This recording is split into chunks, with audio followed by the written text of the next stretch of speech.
Okay. Thank you for coming, everybody. This is the principal's coffee. Um, Probably next month in March, I'm not gonna have the principal's cafe because I've just got a lot of things happening that last week. So if something big comes up that I want to discuss or that you want me to discuss, send me an email or scan the barcode at the end. I may kind of shift it to maybe the week before, but otherwise it might just be canceled. And then we'll have one again in April. Okay. Why isn't this working? Oh, what the heck?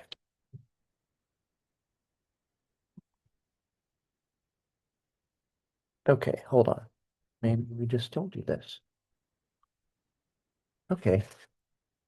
Why is my computer frozen? Um, oh, there we go. Okay.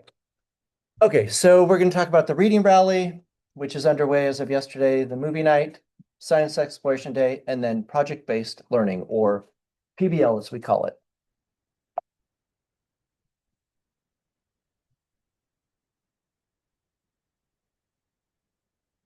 Okay, so the reading rally started officially yesterday, although you got an email last week, so we've already raised $4,000, so thank you.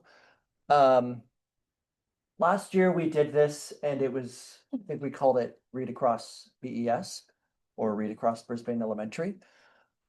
And this year so it was basically, we just had read alouds in class to kind of celebrate reading for like 1 week. This year we're expanding it to 2 weeks and it's also a fundraiser. So teachers are doing different things in their classroom. We're also having guest readers in the classroom, similar to last year. It is a fundraiser for the PTO, which will be very nice because we're not having Spring Thing. Last year, Spring Thing brought in $10,000 for each of the 3 schools. We're not having it this year, and so this will be a nice replacement for that $10,000. You will be getting daily emails with your individual student page that has videos and it has daily challenges, reading challenges that you can do at home that are fun. The videos are like little cartoons that are about like 2 minutes long. I think the first one is 1 minute something. Sorry about this. And that's the reading rally. Any questions about the reading rally? Okay. Oh, goodness gracious. Okay, movie night. It's next Friday. It is Paddington in Peru. It's free, but there is pizza and drink and a snack for $5. So you could bring Venmo or cash. Is that right? Zell. Zelle. You could Zelle or bring cash. And the doors open at 6. The movie starts at 6:30. You can just bring blankets out on the NPR. We'll just have a good time. Any questions about the movie night? Okay. Also, tomorrow, you might know this, but we didn't have because yesterday we had our reading rally assembly instead of the school spirit assembly. So it wasn't announced school-wide, but the 5th graders have been kind of advertising the Spirit Day with posters because it's a really popular Spirit Day. It is Pajama Day and Stuffy Day. So if you didn't know that, it was kind of, it's in the the calendar portion of the weekly newsletter.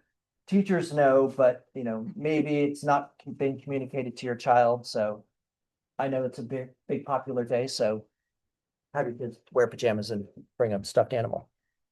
Okay. Thank you for volunteering if you did for Science Exploration Day. It is, I think we have all of our volunteers. It's set. It's a big, huge day that we've had for many years. And I think Mark is taking it on with somebody else for next year. Is that correct? I think Tom is also. Yes. And there might be other parents. Okay, great. So thank you for taking it on because Liz, who's run it for many years, is moving on to Littman. It should be a great day. So, and it's on Friday, March 13th. Oh, Friday the 13th. How ominous. So thank you. Any questions about this? Yes. Leftover supplies, or if we need some supplies, do we contact Liz or do we contact you or the school?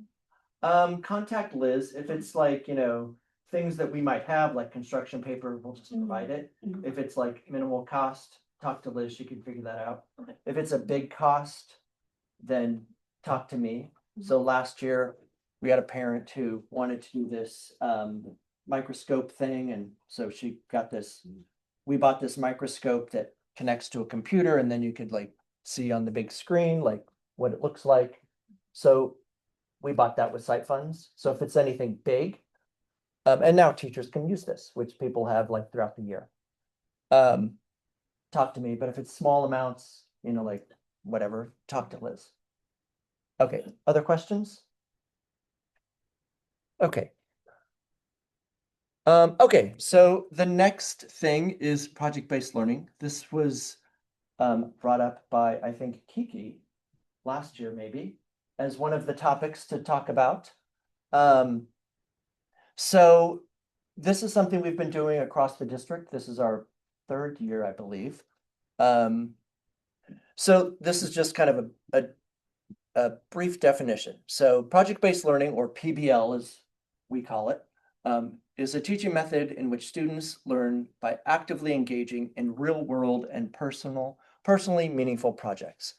So let me kind of explain how it's been happening here at Brisbane. So it started in 23, 24. We partnered with Jenny Perrette, who is this PBL guru across the nation. She was actually, so there's an organization, it's now called PBL World up in Marin. It used to be called the Buck Institute. They were, way back, my gosh, over 15 years ago when I was an elementary school teacher. I was aware of them because our school at the time became a project-based learning school. And I was about to go to the Buck Institute for further learning.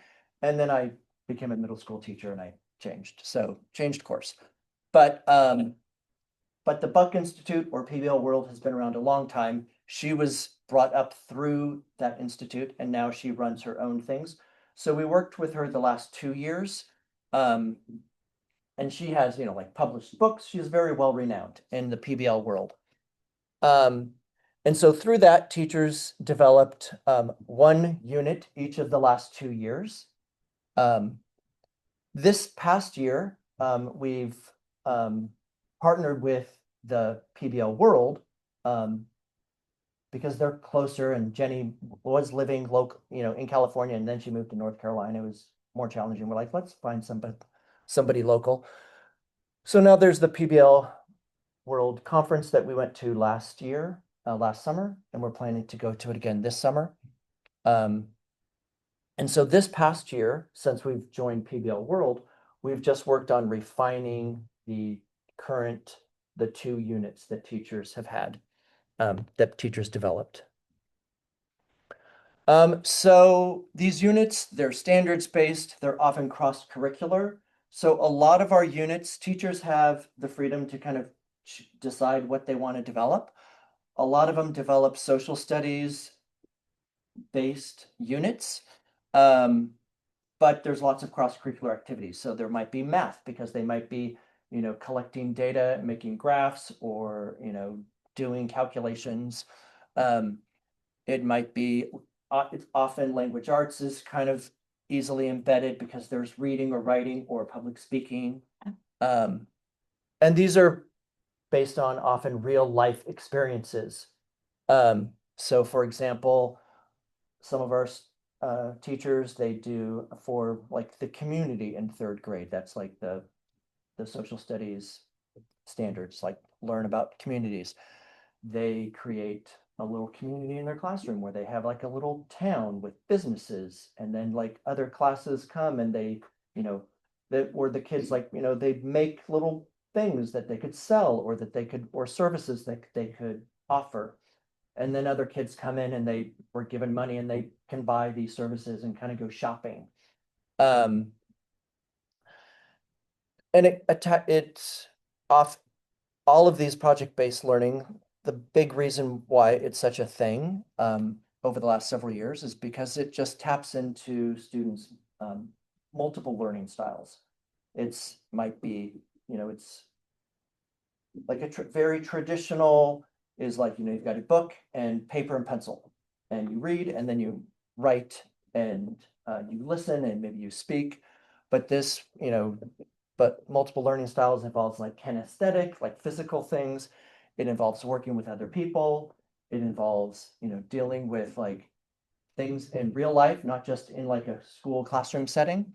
And then the community is involved in each of these units.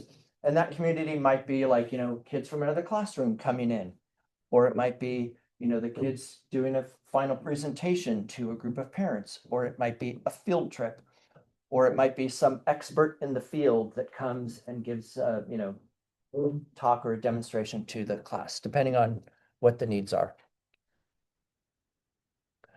So this is from PBL World or PBL Works. PBL Works is the organization that used to be the Buck Institute. PBL World is their summer conference. So this is just a short video that kind of gives you an example of like, what is project-based learning unit?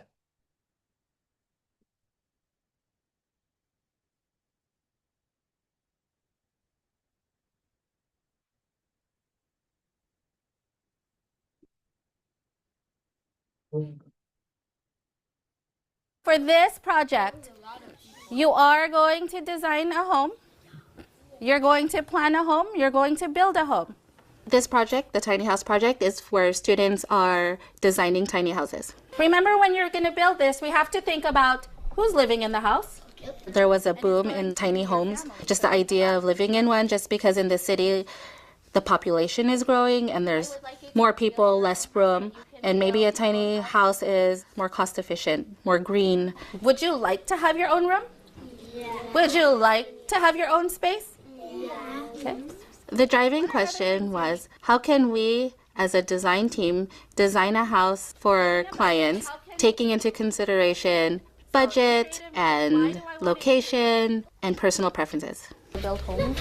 The entry event was Minecraft. So they used Minecraft to build just a house that they would build for their family. This is inside the house. This is where, like, the sofa, and over here is where I sleep. They're able to use their creativity. They're able to just be free and just to build without anybody giving them parameters. Back to our project and this driving question. What do we need to know to answer this question? Like, say they have family that's gonna come live with them, they have to think about that. Like, have a guest room. The Minecraft building sparked like, how many rooms do we build? And so they came up with their need to knows. Any other need to knows you'd like to add? You have to imagine how much it costs. Well, we have to know like how many kids there are or how big the family is, and what are those questions that you think you should ask the client? And they're like, yeah. And so we come back to the driving question, we came back to the need to knows, and we came back to their entry event just so that they can get some questions that are appropriate for their project to their clients. What is the minimum square footage you want? 400 feet. Do you want a second story? Yes, second story would be good. Okay. Okay, yeah, that'd be cool. I think it's important for them to know that there's a real client because it gives the project more authenticity. Would you like to have a garden outside your house? Yes. When they form a relationship with the client, then they start to care about what the client thinks. This is the final product. This is what the construction documents look like. But not too different from that concept drawing, right? We have the bedrooms up here, master bedroom in the corner. So I asked an expert to come and present to the students, and he was actually a structural engineer. You're going to see elevations. Just kind of look at what kind of information is on there. How do you tell a wall is a wall? You can see you put two lines parallel to one another. And we talked about making blueprints and what does that look like, or having a layout. Oh, look, it even has plants right here. Let's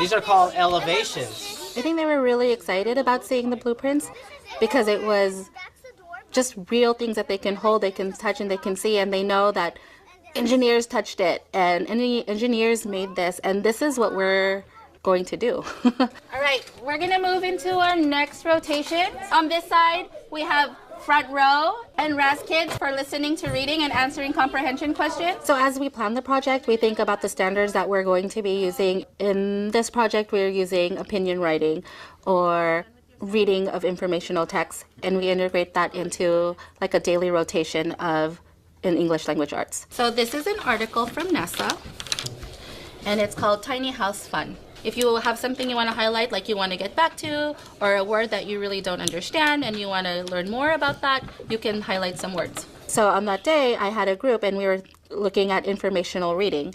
And then another group, they were listening to a book that had to do with houses. And then another group was working on vocabulary, and all the vocabulary is part of the project. And then another group was just doing their read to self, and that's just books that they're interested in, so they're practicing reading independently. Write your name at the top. For math rotations, we call it math with the teacher, math with technology, and math with a partner. The house size that your client wanted. And then I'm working with the group, and we're really looking at area and perimeter and the difference between area and perimeter. Okay, so can you tell me what the square units are here? Another activity that we did with math was the Cheez-Its math. When they looked at square footage, we said that each Cheez-Its was 1 square inch, and they used that kind of information to do square footage within a house. It was just kind of a connection for them.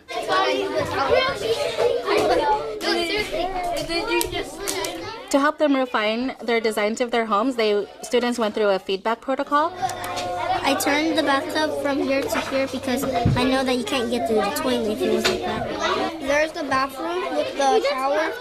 Yeah. They were paired up with another group, and they presented their models, they presented their blueprints and their layout, and they talked about what was in the house and who their client was, just to get some feedback from their peers. Our client is Miss Pena. Her age is 39. Her budget is $40,000. Within the fishbowl protocol, what we did was, me and another teacher, we sat in front of a presenting group, and everyone else looked around us, just like a fishbowl where they're not to talk, they're not to say anything, they're just really listening and seeing the interaction between the presenter and the guest. I like how you do go into the living room, but maybe push the bedroom in the back, and then that way she has more privacy. The purpose of looking at that interaction between the audience and the presenter is so you can think about questions, you can think about behavior within the meeting, and so they can use that as a model for when they go back to their groups. This is the laundry area, and then here's the pantry to store all the clothes. Right here we have a little office. We practice different ways to present to their clients. We talk about eye contact, we talk about confidence, we talk about postures, we talk about volume of your voice. Hello, my name is America. Hello, my name is Christopher. And the title of our project is Tiny Houses. Our driving question of this project is, given a budget, how can we as a design team plan a home for a family? The last day of this journey is for them to really present their work to their clients. And they were so excited. Did you have a hard time building the house? Kind of, yeah. We had to redo some of the walls so that they were the exact measurement. This is the master bedroom. The middle is the kitchen. Here's a room. They shared their blueprints, they shared their layout, they shared their budget, and they shared their opinion paragraphs that they wrote so that they can try to persuade their client to purchase their home. Okay, so that hopefully gives you an idea. One thing that I think project-based learning is really good about, it allows kids to, it allows whatever the kids are doing to be differentiated based on their strengths.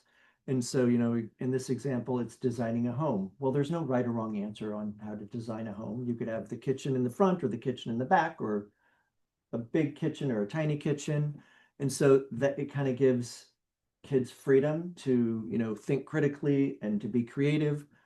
but it also allows kids to, if they're, need to be challenged, they could have lots of detail, a lot of detail in this activity. And if kids, are, have some academic struggles in certain ways, they could still participate in this, but maybe not at the level that like, the kids that are, doing, need that more challenging work. So it provides lots of opportunities for success. And I would say, this example is pretty much, that's across all project-based learning. That's one of the reasons why we chose to do project-based learning here. And it's why I loved doing it way back when I was a teacher, because it gave lots of entry points for kids to succeed no matter where they were academically. So that is, no, we don't want to watch that again. So that's it. That was a short meeting. So if you have any other ideas that you want me to talk about, scan this. There's also a link at the bottom of every newsletter where you can input things. Let me just think that we probably won't have one next time in April. We always kind of talk about like current events that are happening, kind of like what I did at the beginning. And then there's like one kind of like school-based topic. So I'm not really sure what that will be in April, but if you have any ideas, let me know. Okay. Can I make a quick announcement that we're Yes. having a district PTO meeting next Tuesday at Lippman? And then Friday is it Friday? I think it's Friday is our PTO in the morning, right? Yes, Okay. next Friday morning. 8:30, probably in the NPR or here. It will be in the NPR. Okay. So if you can attend, and if you need a call-in option, please let us know. We can probably set up a call-in option. Thank you, everybody. Please have some coffee on the way out. June and Deb.